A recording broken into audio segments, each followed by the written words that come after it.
2010 में जब हमने डेयरी में स्टेप रखा था ना, तब बेटे इस वक्त सही पूछे तो ना हमें कुछ पता था डेयरी का, ना ही तब डेयरी प्रोफेशनल थी। बहुत सारे दोस्त देखे हैं जो 2 सालों में 6 फार्म चेंज करते हैं। बेटे जब तक फार्म पे रह के आप रिजल्ट्स प्रोड्यूस नहीं ना कर देते, गाय को आपने टीका रखा, गबन किया, इंसेमिनेट किया, उसने बच्चा दिया, उस बच्चे को आगे मिल्किंग में जब तक नहीं ले आते ना, तब तक आपको समझ, आपके पास इल्म भी होना चाहिए, आपके पास कम्युनिकेशन स्किल्स भी होनी चाहिए। 4 बंदों में बैठ के अपना पॉइंट कैसे आपने एक्सप्लेन करना है और आपने महवी गुफ्तगू कैसे।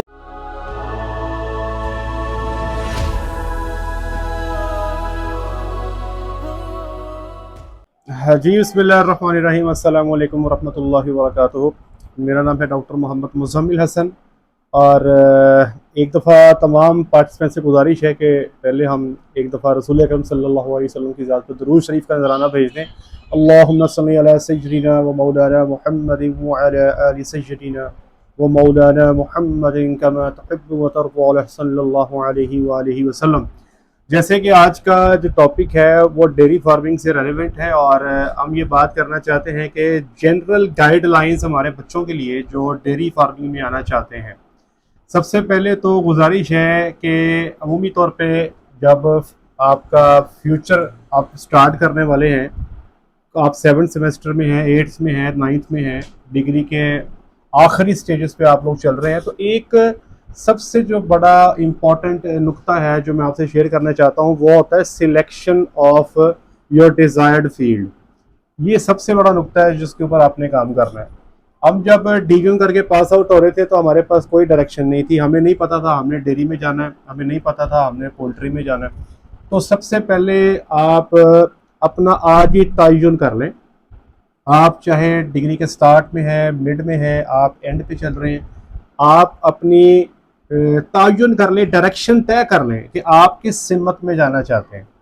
आप डेयरी फार्मिंग को अपना गोल बनाना चाहते हैं, आप पोल्ट्री फार्मिंग में जाना चाहते हैं, आप मार्केटिंग की लाइन पे जाना चाहते हैं, आप फीड मिल्स को टारगेट करना चाहते हैं। आपका जो टारगेट है ना उसको आप सबसे पहले फोकस कर लें। और याद रखिएगा कि ये पर्सन टू पर्सन वेरी करता है, हर चीज़ हर बंदे के लिए नहीं होती। हमारे पास डेयरी फार्म पर बच्चे ट्रेनिंग करने आते थे तो हम उनको ट्रेनिंग के दौरान ये बता दिया करते थे कि भाई आप डेयरी फार्मिंग का स्टाफ हैं या नहीं है, आपको इसमें कंटिन्यू करना चाहिए या आपको नहीं करना चाहिए। हर बंदे की पर्सनैलिटी डिफरेंट है, हर बंदे का काम करने का तरीका डिफरेंट है, हर बंदे के थ्रेशोल्ड्स भी डिफरेंट है। तो इस चीज़ को ज़हन में रखते हुए पहले तो आप फील्ड में जब उतरे तो तयन कर लें कि आप किस डायरेक्शन में जाना चाहते हैं। मुझे तकरीबन 2010 से मैं डेयरी फार्मिंग के साथ मेरा ताल्लुक़ है, और पिछले 15 साल से हम अपने आप को डेयरी फार्मिंग में ही एक्सप्लोर करने की कोशिश कर रहे हैं। मैं एक दिन भी कभी पोल्ट्री की तरफ नहीं गया, और इस जो रेलेवेंट हैं जो फील्ड्स हैं उनको मैंने कभी टच नहीं किया। तो पहले अपना डायरेक्शन का तयन कर लें। अब चूँकि मैं डेयरी से मेरा ताल्लुक़ है और मैं डेयरी फार्मिंग के ऊपर ही बात कर सकता हूँ, तो मैं आप उन दोस्तों के साथ बात करना चाहूँगा जो डेयरी को अपना प्रोफेशन बनाना चाहते हैं। पहले तो ये सर जान लें कि डेयरी फार्मिंग जिस तरह से डेवलप हो रही है पाकिस्तान में, इसकी कोई मिसाल नहीं है। 2010 के मुकाबले में 2025 को अगर आप कंपेयर कर लेना तो सर ज़मीन आसमान का फ़र्क है। अगर मैं आपको ये बताऊं कि इस वक्त पाकिस्तान में हम लोग ऑस्ट्रेलिया से गाय ला के ऑस्ट्रेलिया से ज़्यादा प्रोडक्शन ले रहे हैं, आप हैरान हो जाएंगे। और इसमें कोई मुज़ायका नहीं, इसमें कोई दो राय नहीं, इसमें कोई गलत बयानी नहीं होगी, और ना को मैं एग्जैजरेट कर रहा हूँ। ऑस्ट्रेलिया में जो गाय 6 से 8 हज़ार लीटर दूध देती है उनकी मैनेजमेंट पे, वो हमारी मैनेजमेंट पे आके हम उसे 8 से 12 हज़ार लीटर दूध लेते हैं। तो याद रखें कि डेयरी में बहुत डेवलपमेंट आ गई है, बहुत मामला जो हैं वो आगे चले गए हैं, चीज़ें बड़ी बेहतर हो गई हैं, डेवलपमेंट्स बड़ी फास्ट हो रही हैं, और इस वक्त अल्लाह का शुक्र है कि लोग समझने वाले भी आ गए हैं। 2010 में जब हमने डेयरी में स्टेप रखा था ना, तब बेटे इस वक्त सही पूछे तो ना हमें कुछ पता था डेयरी का, ना ही तब डेयरी प्रोफेशनल थी। तब डेरेदारी का निज़ाम होता था, तब फार्म नहीं होते थे, तब डेरे होते थे, डेरे चलते थे। अब बेटे डेरे नहीं चलते, अब फार्म चलते हैं, क्योंकि ये अब बिजनेस जो है ये टोटल कमर्शियल हो गया। पहले ये जो बिजनेस था ये हमारे स्मॉल होल्डर के पास था, वो इसको ही लेके चल रहे थे। हमारा जो बिजनेसमैन कम्युनिटी हमारी है वो डेयरी फार्मिंग में उस तरह से वो इंडल्ज नहीं थी। लेकिन अब अगर आप देखें जितने आपके पाकिस्तान के बड़े ग्रुप्स हैं, आप निशात देख लें, मुस्लिम कमर्शियल बैंक आप जब जानते हैं यमन शाह साहब को, उनका डेयरी फार्म है। सिफायर कितना बड़ा ग्रुप है, उनका डेयरी फार्म है। ईस्टर्न ग्रुप ऑफ डेयरीज, उनका अपना डेयरी फार्म है। जहांगीर तरीन कितना बड़ा नाम है, उनका अपना डेयरी फार्म है। आप जिस किसी भी बंदे को, इन्वेस्टर को उठा के देख लो, उनका अपना डेयरी फार्म आपको मिलेगा। ठीक है जी। इसका मतलब ये हुआ कि जो बिजनेस है ये ग्रोइंग है और दूसरा कंसिस्टेंट है। किसी भी कारोबार के लिए दो तीन चीज़ें बड़ी ज़रूरी हैं, एक तो ग्रोथ उस पर है और दूसरा कंसिस्टेंसी उसमें है या नहीं। सबसे बड़ी बात ये होती है कि जब कोई कारोबार चलता है ना, आपको याद होगा कुछ अर्सा पहले पाकिस्तान में ऑस्ट्रिच फार्मिंग पे सारे लग गए थे, लेकिन कुछ अर्सा बाद उसमें वो मार्केट क्रैश कर गई। आज ऑस्ट्रिच आपको कहीं नज़र ही नहीं आ रहा। इसी तरह बहुत सारे कारोबार आए, जीवन गार्लिक आया, उसके ऊपर सारी आवाम लग गई, लहसन के पीछे लग गई, बाद में जनाब वो भी खा करके नीचे। डेयरी का एक ऐसा काम है, दूध हर घर की बुनियादी ज़रूरत है, मीट हर घर की बुनियादी ज़रूरत है। जो दूध है ना जी, वो अमीर ने भी पीना है, वो गरीब ने भी पीना है, वो कोई एवरेज फैमिली से जिसका ताल्लुक है उसने भी पीना। तो ये जो कारोबार है डेयरी का, ये ग्रोइंग भी है और इसमें आपकी ग्रोथ भी है और ये कंसिस्टेंट भी है। अब बेटे बात ये है कि इस कारोबार को समझना बहुत ज़रूरी है। मैं आपको गाइड करूंगा कि आप में से जितने दोस्त भी हैं जो इस वक्त सुन रहे हैं, जो बातचीत मेरी सुन रहे हैं, जो डेयरी में काम करना चाहते हैं, बेटे सबसे पहले तो याद रखें, अपनी लाइफ में अपने टाइम को वेस्ट करना जो है ना आप छोड़ें। आपने अपनी लाइफ में टाइम को वेस्ट नहीं करना। आपकी ज़िंदगी का सबसे कीमती जो वक्त है ना बेटे, डिग्री के दौरान वैसे तो आपको टाइम नहीं मिल रहा होता, ठीक है जी, डिग्री के दौरान वैसे तो आपको टाइम नहीं मिलता, लेकिन जो आपका,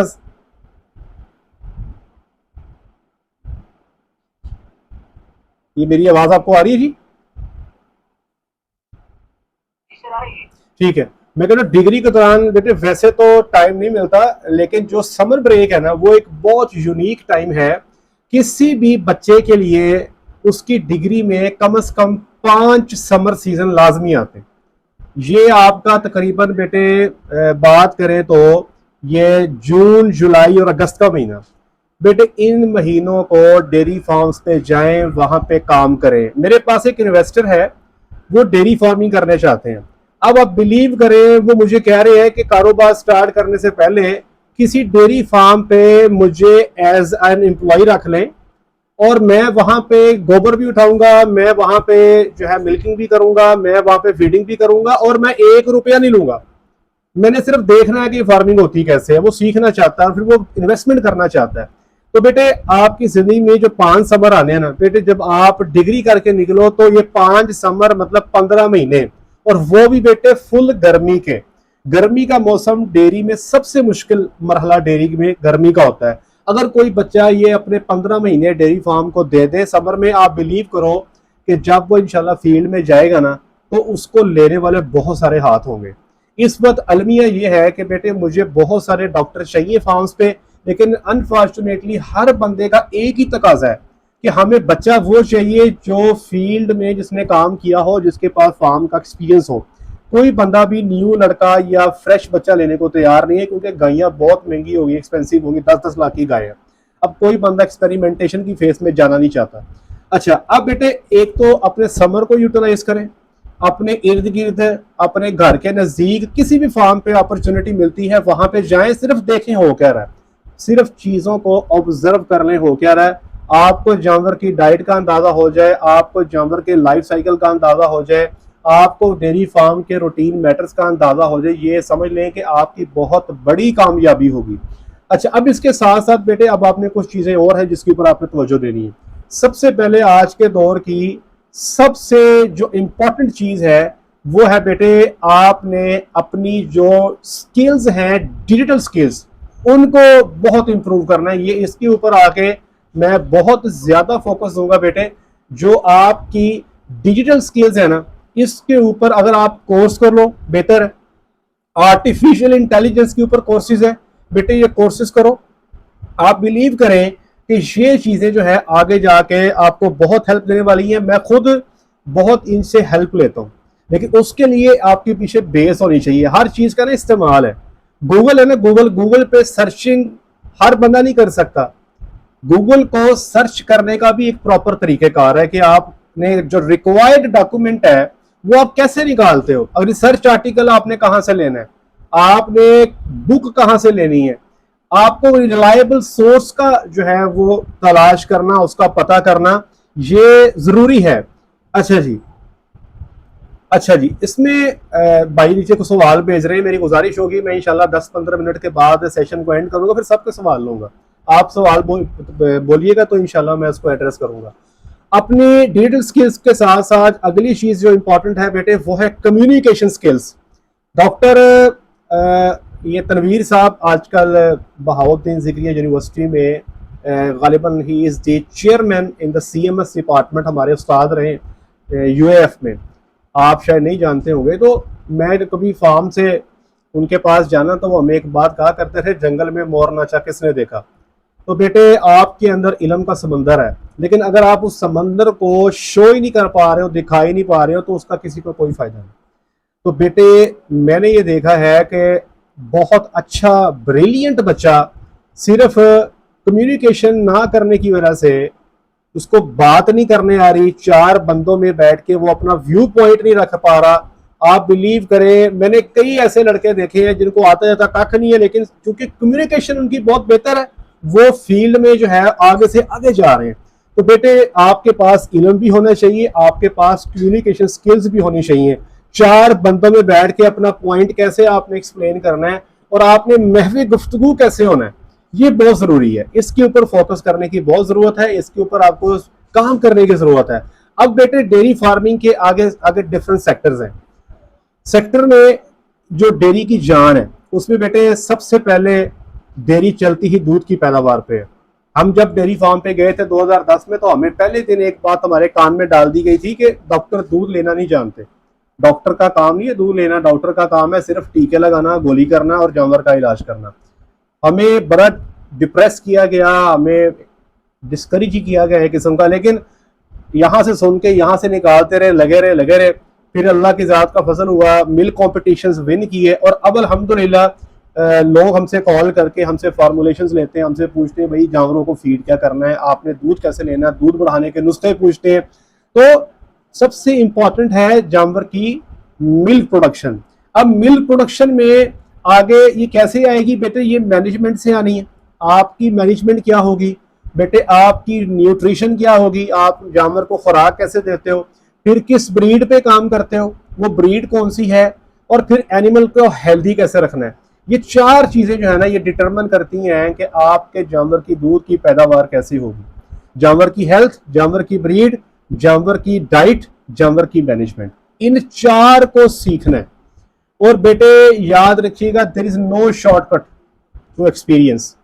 इसके ऊपर टाइम लगाना पड़ना है, इसके ऊपर वक्त देना पड़ना है। और मैं आपसे गुजारिश ये करूंगा बेटे, अगर आप इस फील्ड में आना चाहते हो ना, तो इस फील्ड में काम करने वाले लोगों को सुना करो।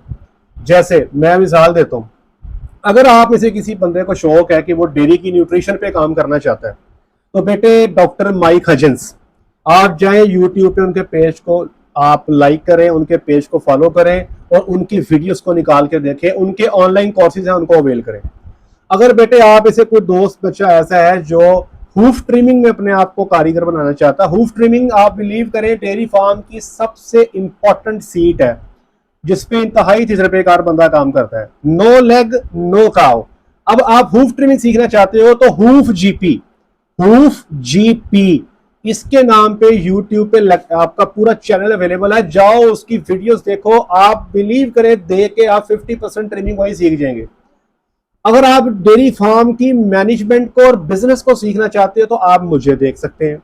अगर आप डेयरी फार्म पे हेल्थ के हवाले से अपनी क्लिनिकल प्रैक्टिस को बेहतर करना चाहते हो तो इंडिया से डॉक्टर उमर साहब को आप देखें, डॉक्टर शंकर है इंडिया में उनको देखें, पाकिस्तान में डॉक्टर फुरकान बशीर साहब है उनको सुने। तो अपनी आज सही ना जी, अपनी तरतीब बनाएं और अपना टाइम दें और इन लोगों को सुने, क्योंकि बेटे जो आप पढ़ लेते हो ना, जब तक आप उसकी प्रैक्टिकल इंप्लीमेंटेशन देख नहीं लेते हैं ना, तब तक वो चीज आपके अंदर सरायत नहीं करती, वो आप भूल जाते हो। मैंने डीवीएम के दौरान पता नहीं कितनी बीमारियां पड़ी, अल्लाह जाने, मतलब मेरा ख्याल है कि 40-50 बीमारियां तो पढ़ा ही देते हैं CMS वाले, कहाँ याद है वो हमें वो तमाम चीजें जो हम फार्म पे फेस करते हैं। क्लॉस्ट्रीडियम फार्म पे फेस करते हैं, हम ब्लड पैरासाइट्स फार्म पे फेस करते हैं, हम अपने फार्म्स पे HS फेस करते हैं, हम FMD फेस करते हैं, हम अपने फार्म पे रेस्पिरेटरी बीमारियां CRD फेस, जो तमाम चीजें जो हम फार्म पे फेस करते हैं, बेफ को फेस करते हैं। आप बिलीव करें ये हमारे फिंगर टिप्स पे है, क्योंकि हमने इसकी प्रैक्टिकल इंप्लीमेंटेशन देख ली है। तो बेटे आज ही इन चीजों को फॉलो करना शुरू करें। और बेटे याद रखें, डेयरी फार्म जो ज्यादा आ रहे हैं वो कमर्शियल आ रहे हैं।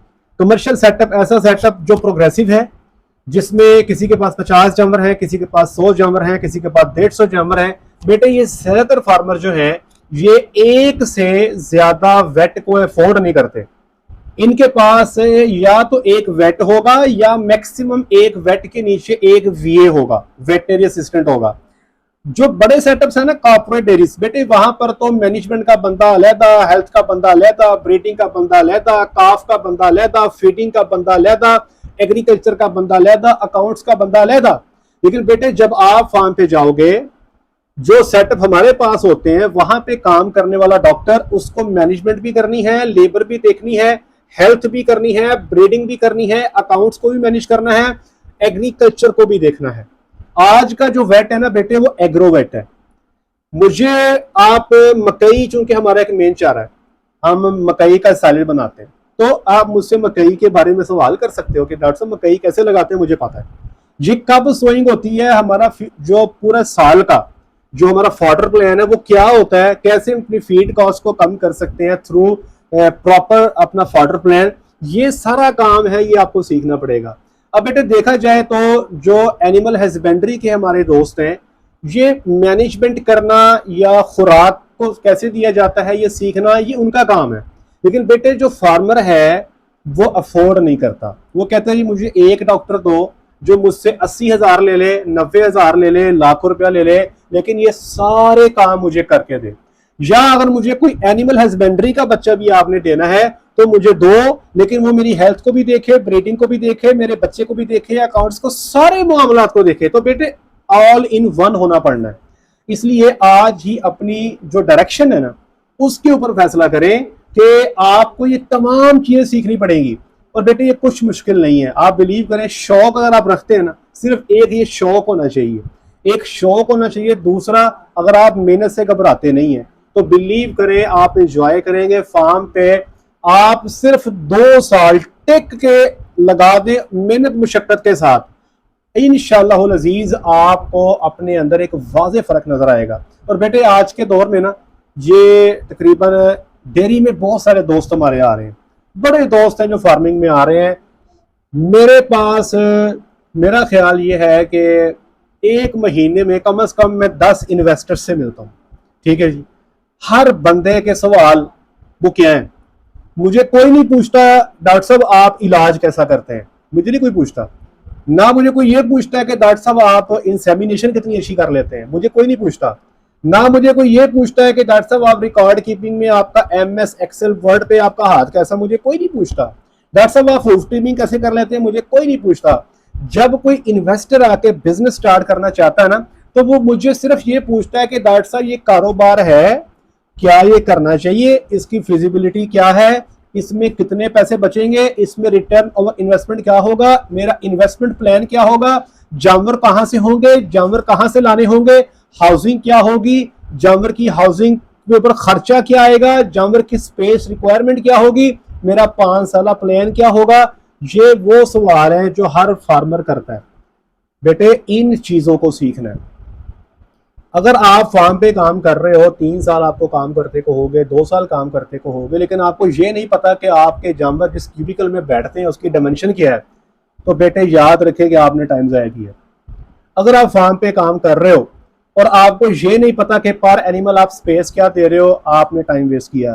क्योंकि जब तक किसी इन्वेस्टर के जेब से पैसे निकलवाने के काबिल नहीं ना हो जाते, उसको कायल नहीं कर लेते, कन्विंस नहीं कर लेते कि भाई this is the right business for you, this is the right job for you, इसमें ग्रोथ भी है, मेरे कह देना तो काफी नहीं ना है मेरा, डॉक्टर मुजम्मिल साहब ये कह रहे हैं जी बिजनेस में ग्रोथ भी है, कंसिस्टेंट भी है, क्या ये कह देना काफी है? मुझे फिगर्स पे बात करनी है, मुझे फैक्ट्स एंड फिगर्स पे बात करनी पड़ेगी, मुझे फैक्ट्स देने पड़ेंगे, मुझे फिगर्स देनी पड़ेगी, मुझे समझाना पड़ेगा।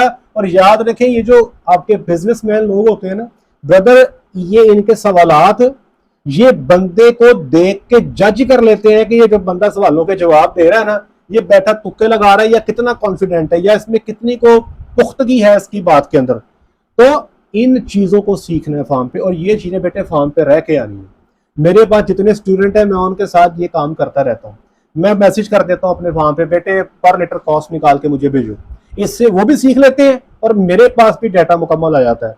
तो बेटे ये याद रखिएगा कि डेयरी को अब आपने सिर्फ एज ए अगर वेट ज्वाइन करना है ना, तो बेटे ये चीज जेन में डाल दें कि अब आपको एक अच्छा डॉक्टर भी बनना है, एक अच्छा ब्रीडर भी बनना है, आपको काफ को भी अच्छे से लेके चलना है, एक अच्छा मैनेजर भी बनना है, एक अच्छा एग्रेरियन भी बनना है, और एक अच्छा मैनेजर भी आपको बनना है।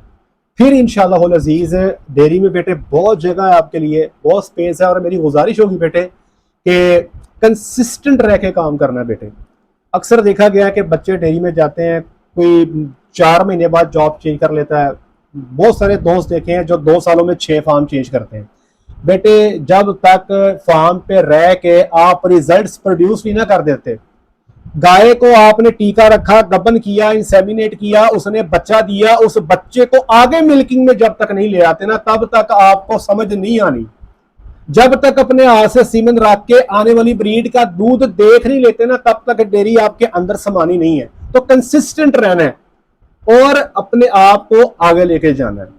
एक दफा सीखना है, कम से कम 3 साल जो है ना आपने टिक के किसी फार्म पे लगाने हैं, उसके बाद आप ओपन है।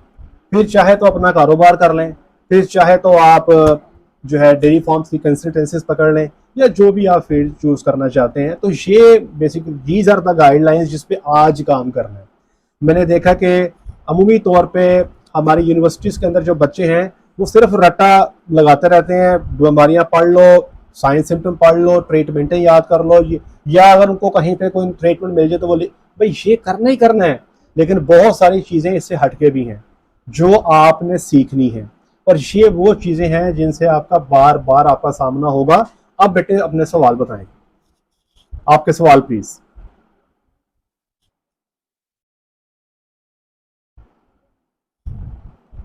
ये एक मैसेज मुझे आया जी, अस्सलाम वालेकुम सर, फार्म वाले 24 आवर के लिए रखते हैं, 3-4 घंटे के लिए कोई रखने को क्या करें? देखिए बेटे डेयरी फार्म के ऊपर ये आप कह रहे हैं कि 3 से 4 घंटे, मैं भी नहीं रखूंगा। अगर आप मुझे भी कहेंगे ना मैंने 3 से 4 घंटे फार्म पे है ना, तो मैं भी आपको अलाउ नहीं करूंगा।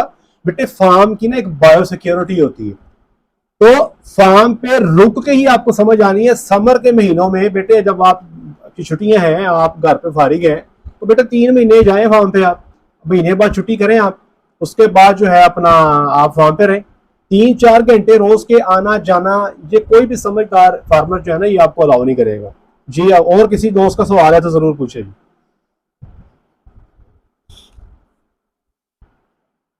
जी।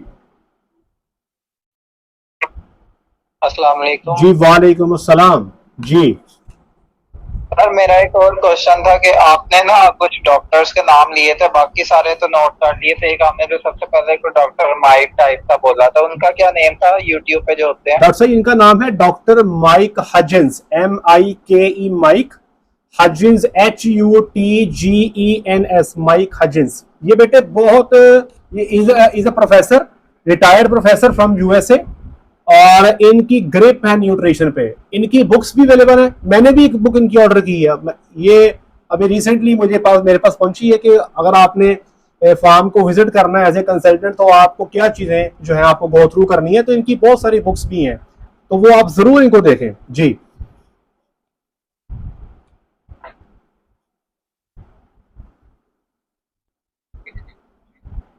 किसी दोस्त का सवाल जी? सर फीड फॉर्मुलेशन में बुकिश नॉलेज काम आता है, क्योंकि डिफरेंट जगहों पर डिफरेंट जो सा वो पाउडर्स इस्तेमाल किए जाते हैं, तो इस रेफरेंस से क्या आपका होगा? बेटे एक अक्सर औकात ये बात सुनने को मिलती है कि जो फील्ड का नॉलेज है, जो प्रैक्टिकल नॉलेज है वो डिफरेंट। अक्सर औकात ना आपको ये बात सुनने को मिलेगी लेकिन बेटे बेसिक्स जब तक नहीं होगी ना आपके पास, तब तक आप ये समझ नहीं पाओगे। जैसे मिसाल के तौर पे अगर आपको ड्राई मैटर की समझ ही नहीं है, या आपको ड्राई मैटर कैलकुलेशन की समझ नहीं है, या आप नहीं जानते हो कि राशन की आपने प्रोटीन कैसे कैलकुलेट करनी है, राशन की एनर्जी कैसे निकालनी है, या एनिमल की जो फीड रिक्वायरमेंट्स है वो क्या है। अब देखो बेटे, काफ स्टार्टर है ना, एक काफ स्टार्टर, वो आपको अगर आप 10 डॉक्टर्स को मिलोगे ना तो आपको 10 फार्मुलेशन मिल जाएंगी। ठीक है, कोई बीच में कोई आइटम डाल रहा है, कोई बीच में कोई आइटम डाल रहा है, कोई सोया कैनोला व्हीट ब्रांड और साथ उसके मेज के साथ काम चला रहा है, कोई बीच में रेप सीड भी डाल देता है, कोई बीच में सोयाबीन हल्स भी डाल देता है। तो बेटे फार्मुलेशंस आर डिफरेंट, हर बंदा अपने रिजल्ट्स के साथ जुड़ा हुआ है। अब मैं अक्सर औकात फार्मर्स को ये कहता हूं कि बेटे कि आपने देखना ये है कि जो आपके फार्म पे डॉक्टर है क्या वो रिजल्ट प्रोड्यूस कर रहा है। अब रिजल्ट्स का तयन क्या करता है? नंबर 1, क्या आप रिक्वायर्ड दूध ले पा रहे हो? नंबर 2, अगर बछड़ियों की बात करें तो क्या 11 से 12 महीने में बछड़ी आपकी ब्रीडिंग के काबिल हो रही है? क्या आपके फार्म पे ब्रीडिंग के रिजल्ट ठीक आ रहे हैं? अगर तो आपके केपीआईज अचीव हो रहे हैं, ये केपीआईज हैं, की परफॉर्मेंस इंडिकेटर्स, के फार्म पे आपके टारगेट्स जो है क्या वो अचीव हो रहे हैं? तो अगर अचीव हो रहे हैं तो स्टिक विद योर फार्मुलेशन। अगर आपको लगता है कहीं पे प्रॉब्लम है, मिल्क फैट सही नहीं आ रही है, मिसाल के तौर पर 3.2 फैट आ रही है आपकी दूध की, आपके टीएस जो है वो 11.25 है, या आपके फार्म पे लेबनेस बहुत ज्यादा है, या रिपीटिंग बहुत ज्यादा आ गई है, या आपके फार्म पे मिल्क प्रोडक्शन जो है, आप एचएफ की गाय रखी हुई है और आपकी 18-20 लीटर दूध की पैदावार आ रही है, then you need to go through कि गलती कहां पे हो रही है। याद रखें, कभी भी कोई एक फार्मुलेशन किसी फार्म की दूसरे फार्म से मैच नहीं करेगी। सेफायर पे चले जाओ कुछ और पढ़ रहा है, ईस्टर्न पे चले जाओ कुछ और है, मेरे फार्म्स पे आ जाओ कुछ और है, तो everybody has his own formulation. They all are working के रिक्वायरमेंट्स को देखते हुए वो देखते हैं कि उनको कौन कौन सी आइटम्स के साथ चलना है। मेरी जो फॉर्मुलेशंस हैं वो मेरे साथ हैं, और मैं जिन आइटम्स के साथ कंफर्टेबल हूं मैं उनके साथ ही काम करता हूं। मेरे साथ जो दोस्त काम करते हैं, मेरे स्टूडेंट्स काम करते हैं, उनको पता है मैं कॉटन सीड केक पे काम नहीं करता। एवरीबडी नोज के मैं कॉटन सीड केक यूज नहीं करता। तो ये मेरे अपनी लाइफ की एक्सपीरियंसेस हैं जिनकी बुनियाद पे हम फार्मुलेशन सेट करते हैं। Every doctor, every nutritionist has his own formulations जो उसने अपने एक्सपीरियंस में अप्लाई की होती हैं और फिर उनसे वो रिजल्ट्स लेता है। तो बेटे इंपॉर्टेंट इज कि क्या आपके केपीआई अचीव हो रहे हैं, और एक होता है कि रिक्वायरमेंट्स को देख के फैसला करना कि रिक्वायरमेंट्स पूरी हो रही है कि नहीं हो रही। एक है जी कि आंखें बंद करके इन्नी शाया पा रहे हो, इन्नी है पा रहे हो, फिर देखो क्या होता है। नहीं, ऐसे नहीं। हम देखते हैं कि अगर मेरे काफ को 22% प्रोटीन चाहिए काफ स्टार्टर में, तो अगर मैं काफ स्टार्टर बना के मैं देखूं मैं 22% दे रहा हूं, क्या मेरा काफ स्टार्टर की प्रोटीन 16 तो नहीं? अगर मैंने अपनी फॉर्मुलेशन खुद की बनाई है लेकिन मेरी प्रोटीन 16 पे है, इट मीन्स के मुझे उसको गो थ्रू करना है, क्योंकि मुझे 18 से 22% सीपी का काफ स्टार्टर बच्चे को देना है। तो फैसला यहाँ पे होता है कि केपीआईज आप अचीव कर रहे हो या नहीं कर रहे हो, और ये they vary. Every nutritionist has his own recipe. Ji,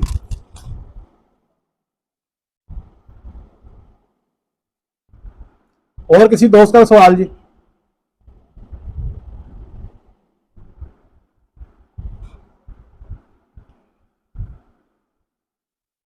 ji,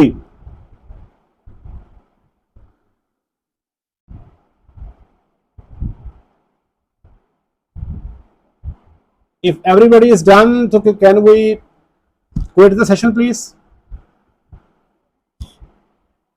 sir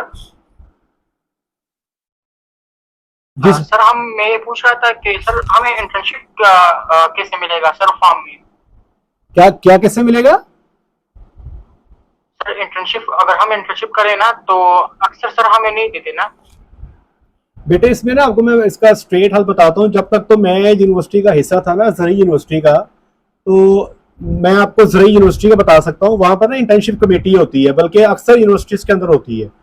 तो जो आपकी इंटर्नशिप कमेटी है ना, उनसे मिलो, उनको बताएं कि आप इंटर्नशिप करना चाहते हैं, वो आपको रेफर कर दें। जब मैं यूनिवर्सिटी में था, I was the part of the internship committee, और डेयरी के जो ग्रुप्स थे, डेयरी के बच्चे मेरे पास थे, तो मैं बच्चों को रेफर कर देता था कि भाई आप उस फार्म पे चले जाओ, आप उस फार्म पे चले जाओ, आप उस फार्म पे चले जाओ। तो हम बच्चों को रोटेट कर देते थे। तो बेटे जो आपकी इंटर्नशिप कमेटी है ना यूनिवर्सिटी की, आप उनसे बात करें, सबसे पहले विलिंगनेस शो करें, और फिर आप जो है ना जी उनसे बात करके ज्वाइन करने वाली बात करें।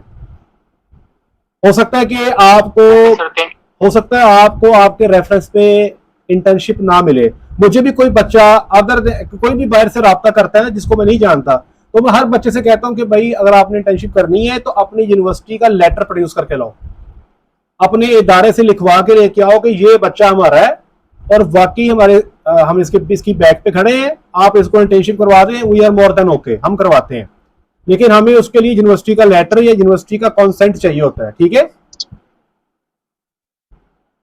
ओके सर जी। मेरा भी एक क्वेश्चन है। जी वो जी ये है कि लेट से मतलब जिस तरह से ना आईटी के जॉब्स वगैरह आते हैं या ये डेयरी फार्म्स के होते हैं, इनके कोई पेजेस वगैरह होते हैं या इनके जो इंटर्नशिप्स आते हैं ये लिंक्डइन पे पोस्ट होते हैं या नहीं होते, या इंडीड वगैरह पे या किसी ऐसे प्लेटफॉर्म पे? आप किन की बात कर रहे हैं? ये डेयरी फार्म्स की ना, मतलब ये जो फॉर्म्स वगैरह होते हैं ना, बेटे याद रखें, फार्म्स पे ना बेटे, जो डेयरी फार्म्स पे ना अगर आप कहें ना कि आपको पोस्ट लगी मिलेगी कि इंटर्नीज आर रिक्वायर्ड, तो बेटे ऐसा सीन अब नहीं है, क्योंकि अब पाकिस्तान में बेटे हर साल 1000+ इंटर्नी निकल रहा है, 1000+ डॉक्टर हर साल प्रोड्यूस हो रहा है। इसका मतलब ये हुआ कि 1000 के करीब इंटर्नीज हर साल फार्म पे जाते हैं, मिसाल दे रहा हूं। तो बेटे अब फार्म्स पे ना इंटर्नीज की लाइन लगी होती पहले ही।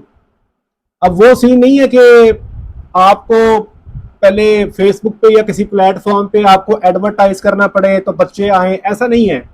पहले ही बहुत सारे लोग रास्ते में होते हैं और बच्चे जाके ज्वाइन कर लेते हैं। हमें तो डेयरी फार्म वालों को तो फुर्सत ही नहीं होती, अब तो हमें जरूरत पड़ती ही नहीं किसी को कहने की कि भाई हमें इंटर्नी दो, इंटर्नी खुद ही आ जाते हैं।